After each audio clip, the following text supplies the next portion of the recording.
झारखंड की जनता अपने आप को ठगा हुआ महसूस करती है। सुरेंद्र साहब, कितनी नौकरियां दी आपने?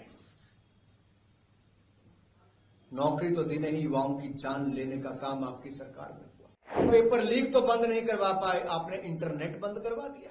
कांग्रेस और झारखंड मुक्ति मोर्चा का तालमेल तो ऐसा है कि एक तो करेला, वो भी नीम चढ़ा। झारखंड को बनाया भी भारतीय जनता पार्टी ने और संवारने का काम भी भारतीय जनता पार्टी करेगी। और पिछले 5 वर्ष अगर आप आरजेडी, कांग्रेस और झारखंड मुक्ति मोर्चा की सरकार के देखेंगे तो यहां झारखंड के लोगों को लव जिहाद, लैंड जिहाद यही मिला है और इसके माध्यम से यहां की जनसंख्या और जमीन के संतुलन को बिगाड़ने का काम हो रहा है। पिछले 5 वर्ष की घटनाओं को अगर आप देखेंगे तो जन कल्याण की बजाय जिहाद कल्याण यहां पर चल रहा है और इसके एक नहीं अनेक उदाहरण आपके सामने हैं कि कैसे जन कल्याण की बजाय जिहाद कल्याण चल रहा है और कैसे लव जिहाद, लैंड जिहाद के माध्यम से जनसंख्या और जमीन के संतुलन को बिगाड़ने का काम किया जा रहा है। आदिवासी बहनों को बहला फुसलाकर उनके अधिकार मारे जा रहे हैं और जो आज से 5 साल पहले बड़े बड़े वायदे किए गए थे वो सब वायदे औंधे मुंह गिरे हैं। झारखंड की जनता अपने आप को ठगा हुआ महसूस करती है और एक नहीं अनेक फ्रंट पर आरजेडी, कांग्रेस और जेएमएम ने झारखंड की जनता को ठगा है। यहां पर जल, जंगल और जमीन, इसमें घोर भ्रष्टाचार हुआ है। यहां पर तो गरीब को अनाज की लूट, गरीब के अनाज की लूट, खान खनिज की लूट, जल जमीन की लूट, गरीब आदिवासियों की जमीन की लूट, आदिवासी अस्मिता की लूट की जा रही है और इस लूट वाली सरकार को अब खुली छूट जनता नहीं देगी, इनको बाहर निकालने का काम करेगी। कहा जाता है जिस और जवानी चलती है उस और जमाना चलता है और झारखंड के युवाओं ने मन बना लिया है कि वो भारतीय जनता पार्टी के साथ चलेगा, क्योंकि आज से 5 साल पहले कहा था कि हर साल 5 लाख नौकरियां ये कांग्रेस जेएमएम की सरकार देने की वायदा करती थी। आज 5 साल के बाद मैं हेमंत जी से पूछता हूं, सुरेंद्र साहब, कितनी नौकरियां दी आपने? नौकरी तो दी नहीं, युवाओं की जान लेने का काम आपकी सरकार में हुआ। रिकॉर्ड पेपर लीक का काम हुआ। अरे आप पेपर लीक तो बंद नहीं करवा पाए, आपने इंटरनेट बंद करवा दिया। अन्याय युवाओं के साथ हुआ। अगर आप देखेंगे, ये स्वयं सरकार ने माना है कि 5 साल में, आपको मैं दिखा देता हूं ऐसे थोड़ा, 5 साल में मात्र 11,422 लोगों को नौकरियां मिल पाएगी, मात्र 11,422। और बेरोजगारी भत्ता भी नहीं दिया, ये भी माना है सरकार ने। ये जो लिखा है रिक्त पदों पर कितनी नियुक्तियों की, साफ साफ इसमें कहा गया। फिर आगे और पूछा हमने ये भी पूछा कि आपने कहा था वृद्धा और विधवाओं को आप 2,500 रुपया देंगे और वंचित शोषित महिला को भी 2,500 रुपया देंगे। अस्वीकार्य कह दिया है आपकी सरकार ने। ये देखिए, इसके ऊपर पूरा आरटीआई में कहा गया है, साफ माना है सरकार ने। फिर कहा था आंगनवाड़ी वर्कर्स को, सेविकाओं को, सहायिका, रसोईया, अनुबंध कर्मियों को स्थायी नौकरी देंगे, वो भी अस्वीकार कर दिया है आपकी सरकार ने, साफ माना है यहां पर। फिर उसके बाद कहा गया था 50% आरक्षण देंगे आप महिलाओं को सरकारी नौकरी में, 5% भी नहीं मिल पाया है। और ये मैं नहीं कह रहा, इनकी सरकार ने लिख के दिया है। और कब लिखा है? 31/7/2024 को, बहुत पुरानी बात नहीं है। और एक के बाद एक सभी तरफ आपने लोगों को ठगा हुआ महसूस किया। जब मैं कहता हूं जल जंगल जमीन को लूटा है, जनसंख्या को बदलने का काम किया, जमीन को हथियाने का काम किया, तो मैं ही नहीं कह रहा, ये आपकी झारखंड पुलिस की स्पेशल ब्रांच की रिपोर्ट है। ये सभी आयुक्तों को, पुलिस अधीक्षकों को एक पत्र स्पेशल ब्रांच ने लिखकर कहा है और इसमें लिखा है कि बांग्लादेशियों की घुसपैठ हो रही है, यहां पर जमीन हथियाने का काम, जनसंख्या के संतुलन को बिगाड़ने का काम हो रहा है। सबको सजग रहने के लिए कहा गया है और ये हेमंत सोरेन की नाक के तले हो रहा था।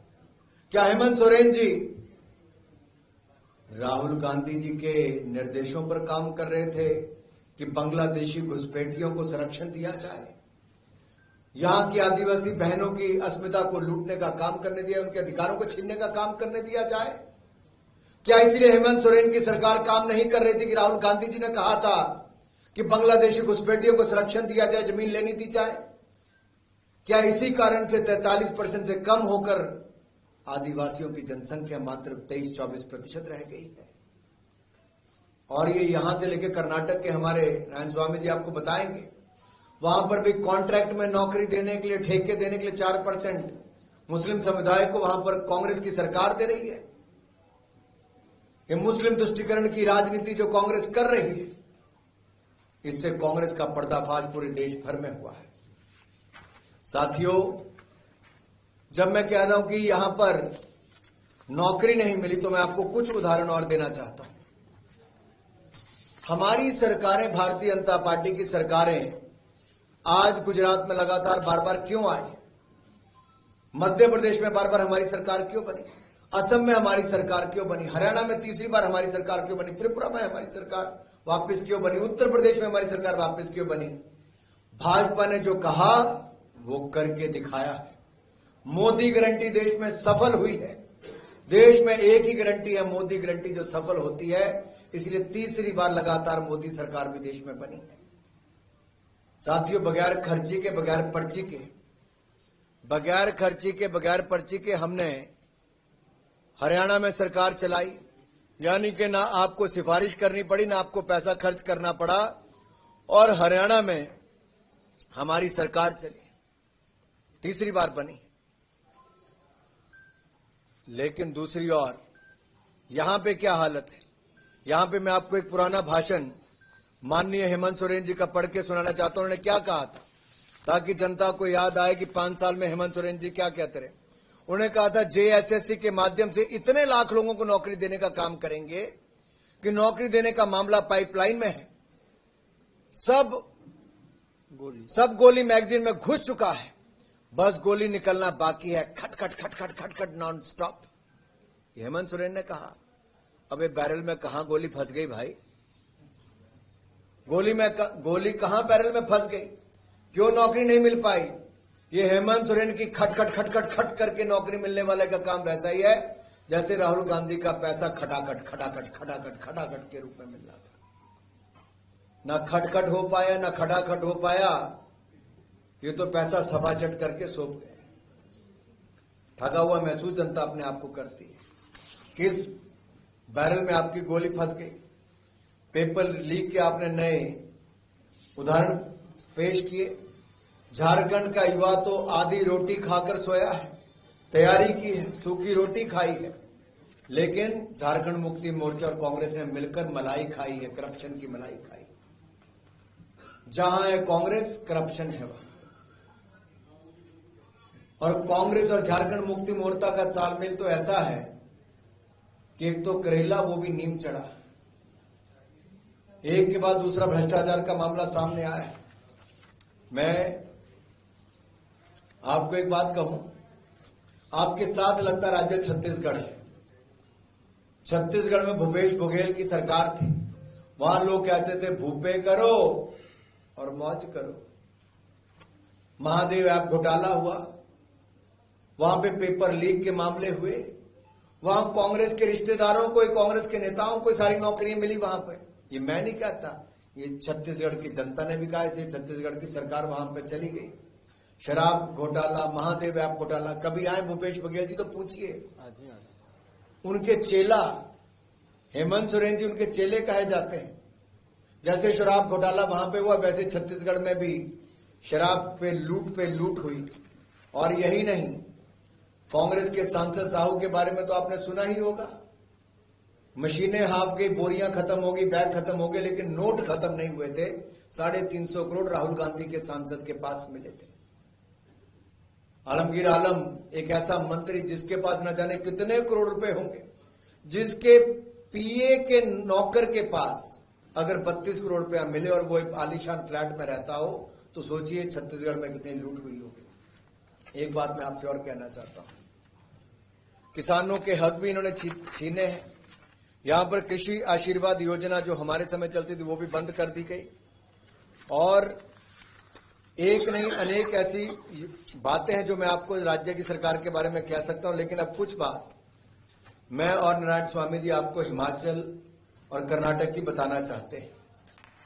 हिमाचल प्रदेश में जब कांग्रेस चुनाव लड़ने जा रही थी तो कांग्रेस ने 10 गारंटियां वहां पे, कितनी 10 गारंटियां, और 10 से होते होते अब कांग्रेस 4 गारंटियों पे देश भर में आ गई, क्योंकि हिमाचल की 10 में से एक गारंटी भी कांग्रेस पूरी नहीं कर पाई।